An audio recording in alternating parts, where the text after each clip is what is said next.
My name is Colleen Morrison. I was 14 years old when my family began to fall apart, and none of us realized it until it was almost too late. 3 years earlier, my mother had died in a car accident on Interstate 75. One moment she was driving home from her night shift at the hospital, the next she was gone. No last words, no goodbye, just a police officer standing in our living room while my father stared at the wall like it had personally betrayed him. After that, everything changed. Dad tried. I'll give him that. He really tried. He worked double shifts at the Ford plant in Detroit, took overtime whenever it was offered, and came home smelling like oil and exhaustion. He learned how to braid hair for my little sister Sophie, how to pack lunches for my brother Jake, and how to soothe the 6-year-old twins, Carter and Chloe, when they cried for mom at night. But grief has a way of hollowing people out. By the time Diane Patterson entered our lives, we were all starving for relief. She arrived like an answer to a prayer none of us remembered saying. Diane married my father when I was 14. At first, she was everything we needed. She cooked elaborate dinners that made the house smell alive again. She organized color-coded schedules on the fridge. She laughed easily, warm, melodic laughter, and always wore vanilla perfume that lingered in the hallways long after she left a room. The younger kids adored her instantly. Finally, Dad said one evening, watching Diane help Sophie with homework. Finally, a real family again. I wanted to believe him. For a while it worked. Diane packed Dad's lunches. She remembered teacher conferences. She braided Sophie's hair every morning. She helped Jake with his math homework and kissed scraped knees like she'd been born knowing exactly how to do it. Our house on Maple Street felt lighter. Then Dad's job changed. Ford expanded a partnership with a Toyota facility in Tennessee, and suddenly Dad was traveling. At first it was once a month, then twice, then almost every other week. Each time his silver Chevy Silverado pulled out of the driveway, something in my stomach tightened. The first incident happened on a Tuesday. Dad left early that morning, suitcase rolling over the porch boards, as Diane waved goodbye, smiling so brightly you'd think she was sending off a hero. Jake was struggling with his Captain America backpack at the curb. "Let me help you with that," Diane said sweetly. I watched from the porch. Instead of adjusting the straps, Diane grabbed Jake's arm and twisted it, hard. Jake yelped, tears bursting instantly from his eyes. "Diane, what are you doing?" I rushed toward them. She let go just as quickly, her expression smooth as glass. "He fell off his bike yesterday," she said calmly, examining the red mark blooming on his wrist. "Colleen, you really need to watch him better when you're babysitting." I stared at her. He hadn't fallen. I'd been with him all afternoon. Diane pulled out her phone and snapped a photo. "Poor little guy," she murmured. "Dr. Patricia will want to document this pattern." "What pattern?" My voice cracked. She was already walking away, humming softly. Jake looked up at me, confused and scared. That was the moment I knew something was wrong. And it was only the beginning. By the time Dad left for his second business trip that month, I had learned to recognize the sound of danger. It wasn't loud. It didn't announce itself. It came quietly, on the soft click of the front door closing behind my father, on the fading rumble of his Silverado as it disappeared down Maple Street, on the way Diane's smile lingered just a second too long after she waved goodbye. The moment his taillights vanished, her shoulders relaxed. "Well," she said lightly, turning back toward us, "now it's just us." Something in her tone made my skin crawl. The house didn't change all at once. It shifted slowly, like pressure building under the floorboards.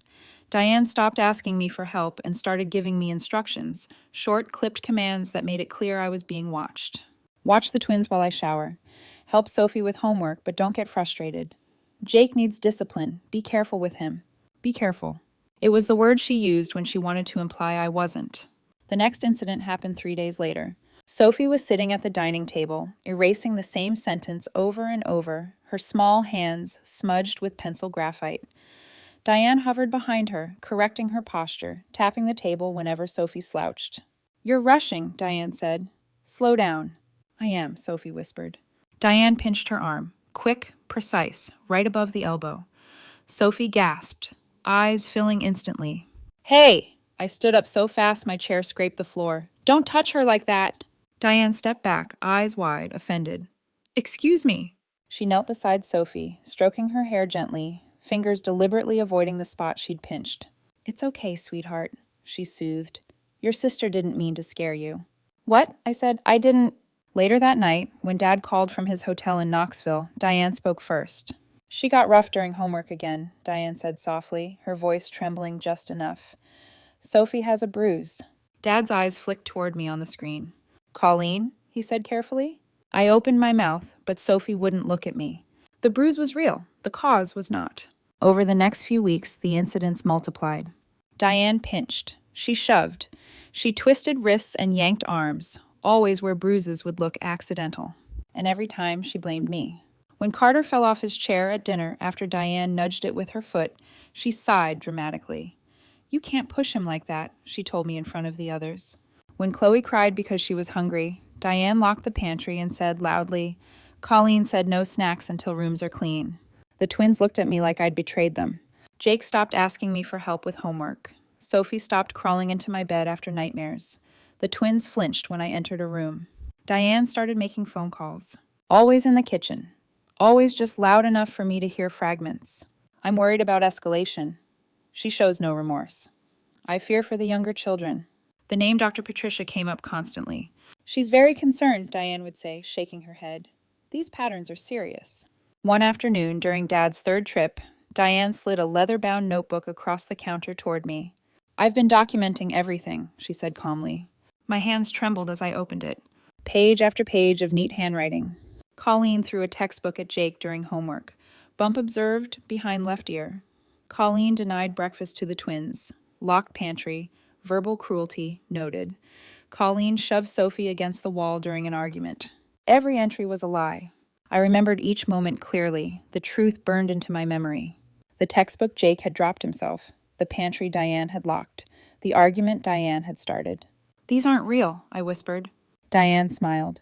I have photos to match every entry, she said, and professional evaluations.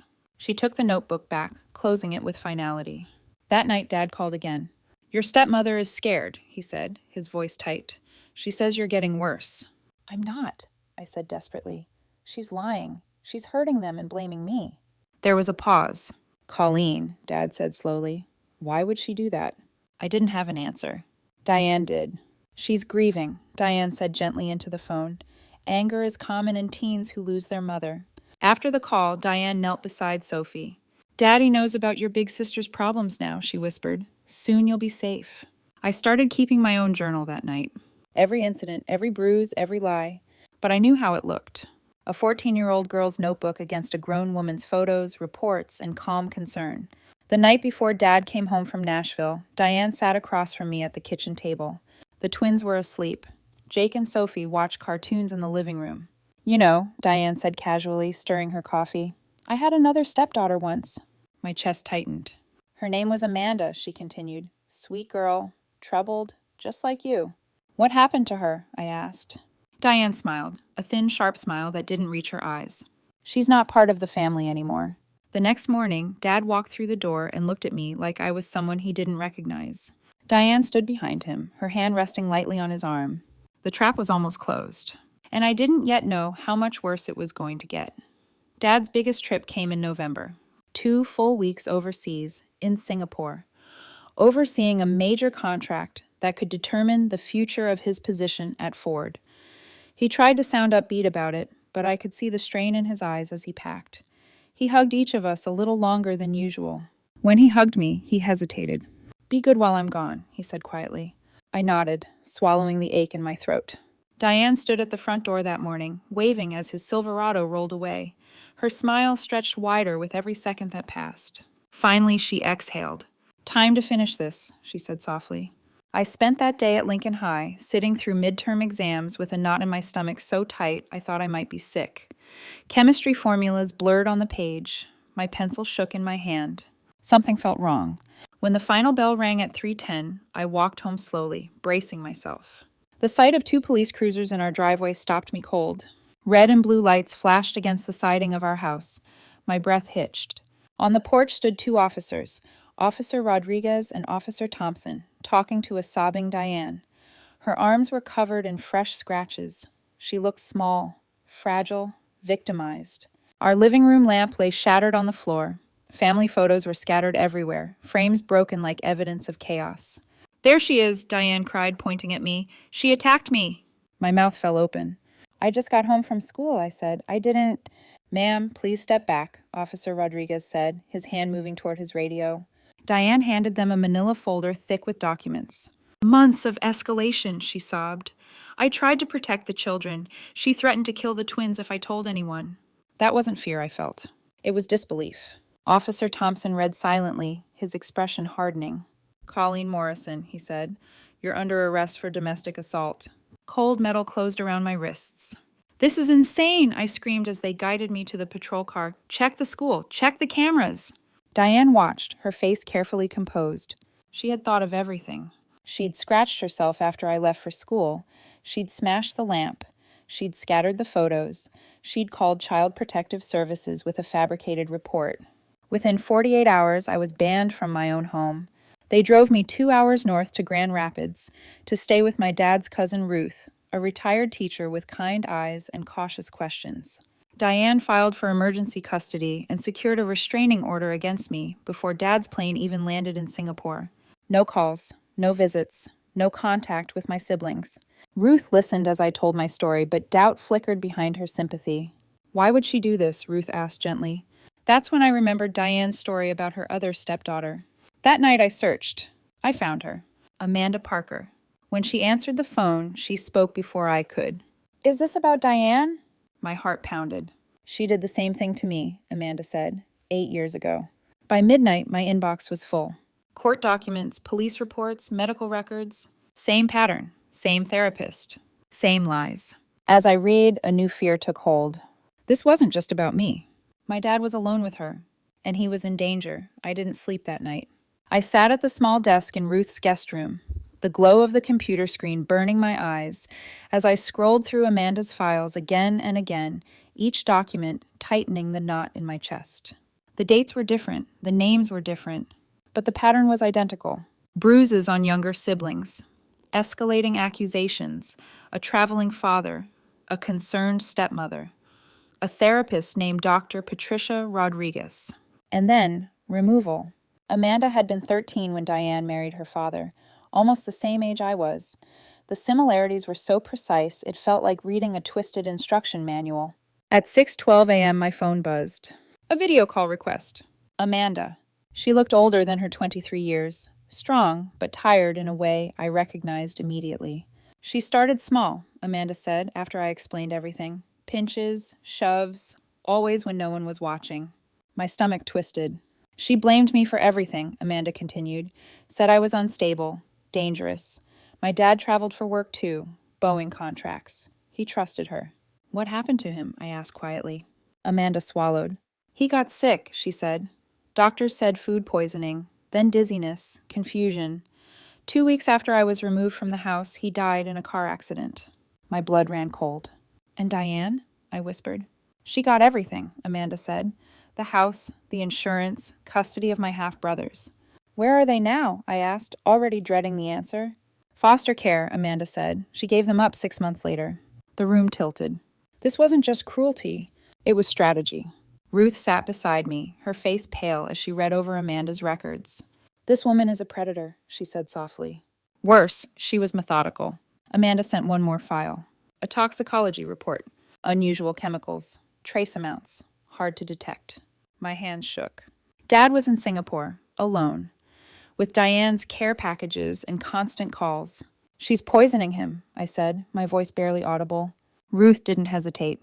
"We're calling your grandparents, now." Grandma Betty answered on the first ring. "She's going to kill him," I sobbed. "We're coming," Grandma said firmly, "and we're bringing a lawyer." The lawyer's name was Sarah Mitchell. She arrived that afternoon, sharp-eyed and decisive, spreading files across Ruth's dining table like pieces of a war map. "I've seen this before," Sarah said grimly. "Family annihilators who use the legal system to steal everything." We worked nonstop. School attendance records, witness statements, surveillance footage. Sarah tracked down Dr. Patricia. Lost license, multiple states, fake credentials. "She's the keystone," Sarah said. "If she falls, Diane falls." But time was running out. The emergency custody hearing was Friday. Dad wouldn't be home until Sunday. If we lost, Diane would control everything. Amanda agreed to testify. "I should have spoken up sooner," she said. "Maybe I could have saved other families." That night, Sarah made one final call. Dad's hotel clerk confirmed he'd been ill. Nausea, dizziness, confusion. Get him to a hospital, Sarah ordered. Now. For the first time since Diane entered our lives, I felt something shift. The trap was closing. Just not around me anymore. Friday morning arrived, wrapped in cold and gray. A thin layer of snow dusted the courthouse steps in Grand Rapids, turning the stones slick under my boots as we climbed them. My breath fogged in front of me, each exhale sharp and shallow. I'd barely slept, my mind replaying every possible way this could still go wrong. Sarah adjusted her navy blazer as we passed through the metal detectors. Stay calm, she murmured, her voice steady and low, no matter what she says.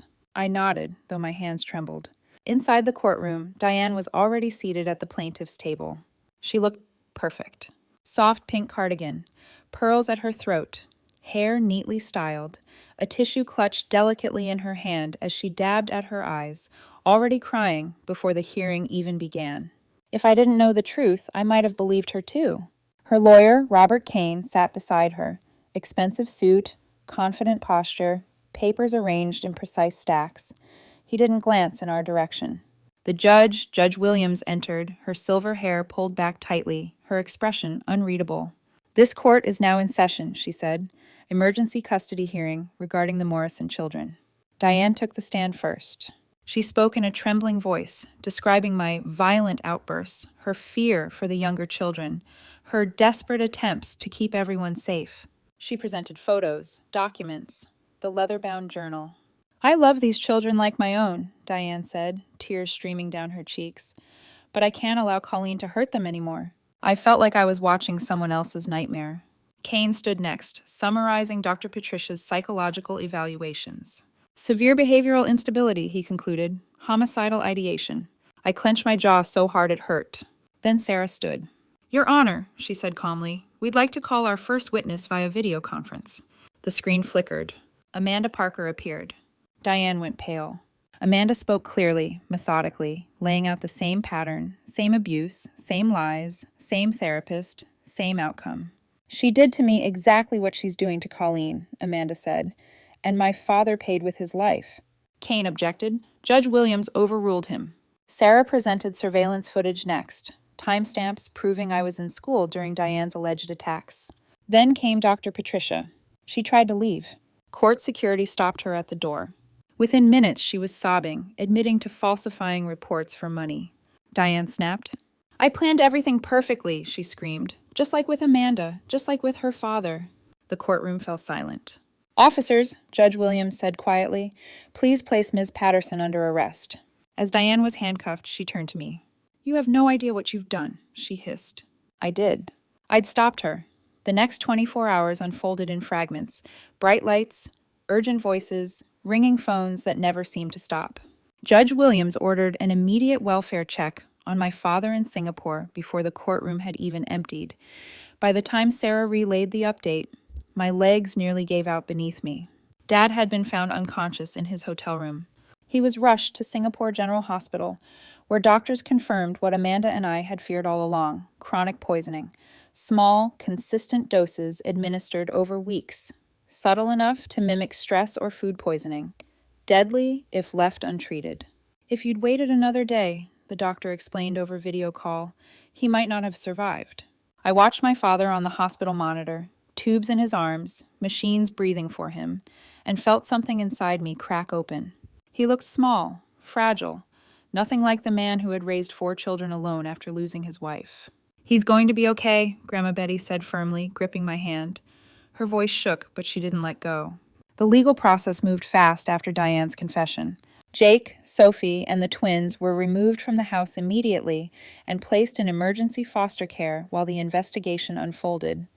Sarah explained that the psychological damage Diane had inflicted would take time to unravel. They've been conditioned to believe you're dangerous, she said gently. That kind of manipulation doesn't disappear overnight. It hurt more than I can describe, but I understood. Amanda flew in from Phoenix to help with the transition. Seeing her in person for the first time felt surreal. She was stronger than I expected, steady, grounded, but when we sat together in Ruth's kitchen, mugs of hot chocolate warming our hands, her eyes filled with tears. I blamed myself for years, she admitted, for not protecting my brothers, for not stopping her sooner. It wasn't your fault, I said, and for the first time, I believed it applied to me too. The criminal investigation exploded outward like a shockwave. Police searched our house and uncovered evidence of Diane's long-term planning: fake identities, forged documents, detailed notes outlining how to isolate me, manipulate the courts, and access Dad's finances.